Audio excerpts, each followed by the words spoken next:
tele askan wi fii ci Ngoundiane Légende TV tele askan wi fii ci Ngoundiane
Wala bok.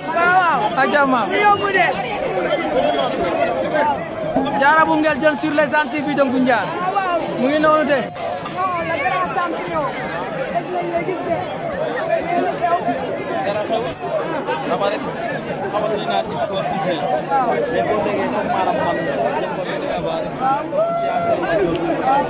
mais il faut que daanoon na ma jox avance mais après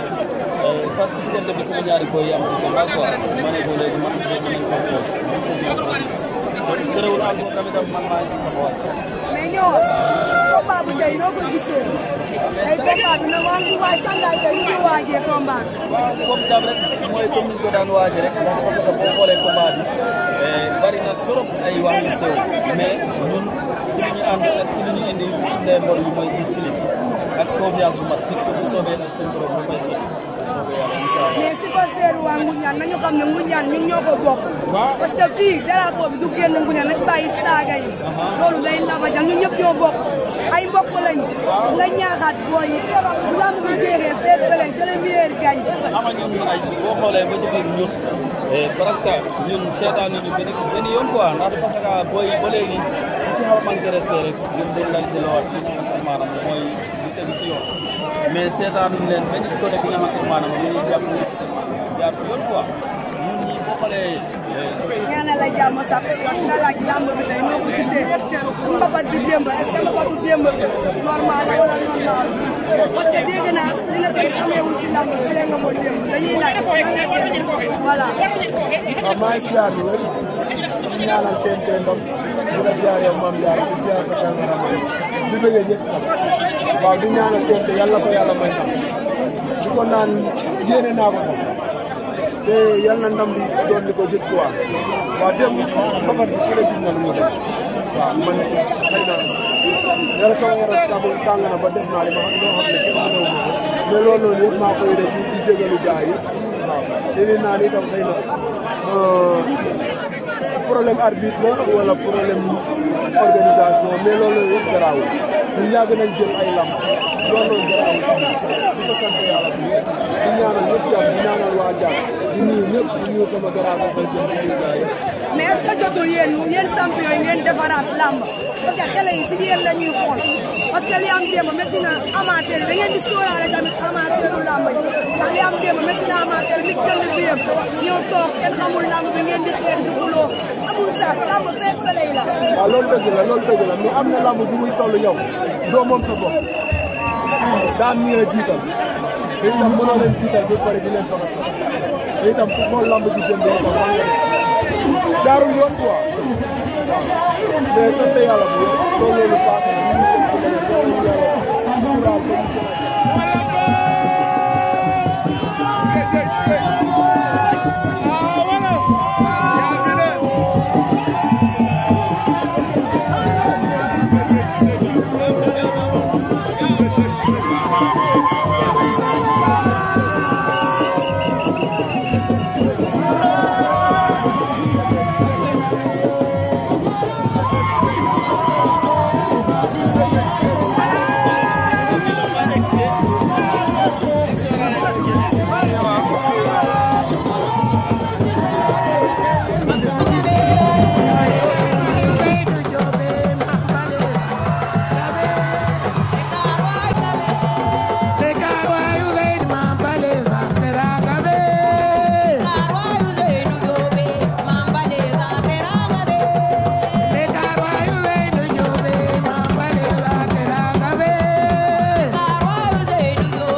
waaw gis nga noonu la fa demee Boy Lo sama doomu ndey la su ndam rek lañ gis incha allah dinañ ko door dinañ ko daal indi nañ doole indi nañ jom indi nañ fula bu tubaab bi suuf rek dinañ ko wane incha allah. gaa yee ko ñemewul rek sama avance fu ne dugg na fa wante gaa yee ko ñemewul yëpp yàlla. ah waaw. waaw gis nga ne affaire bi dana comme ni ñu kese la dañuy dem rek di dem saa su ne loolu kese la waa dëgg la rek barki yàlla ku nga am dara ci làmb ji rek loolu kese la nekkaluñ fi kenn nag ku ñëw mun nañoo bëre moom bàyyiwuñ fi kenn waaw waaw. Modou laa mën a maa ñun ñoo war a mayante xaalis suñu biir buñ la daanee da ngaa war a nangu dégg nga te buñ la tiragé nañu gagné la ne da ngaa war a nangu ndax am na loo xam ne wax dëgg yàlla doxul suñu biir na parce que ñun ñooy compété suñu biir ñun ñooy mayante xaalis na am na loo xam ne wax dëgg yàlla na dañ koo war a rus ak saa su ne na di ko def am na loo xam ne doxul suñu biir waaw. waaw naan delloo siyaar bu baax. moo ñu gis ne yaa ngi Mbir Thiadione da ngeen am combat. ngeen ñëw ba si combat biir géew mi war a bëri. gis affaire bi am problème nu mu demee noonu. waaw combat bi rek wax dëgg jën nañ ko mais ci amateur bi la ndax dañoo wax ne ba pare affaire bi door la dem wax ke simple la te waxuñu dara après daal ñu waaj li ñu waaj ci bëre door bi ñu ñëw nag après ñu dugg ci lamb ji ñu woon li simple na ñu ne nag ñun si waaj li simple door la ñu woon affaire bi moom mais mbir moom parce que jotul yéen mbër yi ngeen defar lamb parce que gis nañu amateur dañuy dagg seen biir ñëw pour yéen ba lamb yi du egg ca tabaski bi commencé rek lamb bu egg am non boo gisoo loolu itam xam nga boo bëggee defar it avant ngay wax ci mbër yi il faut nga wax ci amateur yi dañuy wax di def loo xamante ne naka su dul moom gis nga boo demee ci amateur yi def lu ñu xamante ne affaire bi boo demee day jaar yoon kon mbër yi dañu defar day jaar yoon waaw nañ defal ko rek mu jaar yoon. ñu gis tey nga ànd ak TNT yow looy ñaanal TNT ak loo koy ñaan boo ko doon conseillé tey bu duggee ci góor lan la war a bëri. non TNT lu ñu entraînement moom bari na contact na bu baax suba ak bëccëg day contact kii moom boo ko gisee na nga xam ne kii amul doole kii daa xumbër na ko jàpp daan ñu ñibbi léegi waaw amul dara. waaw. jaajëf merci.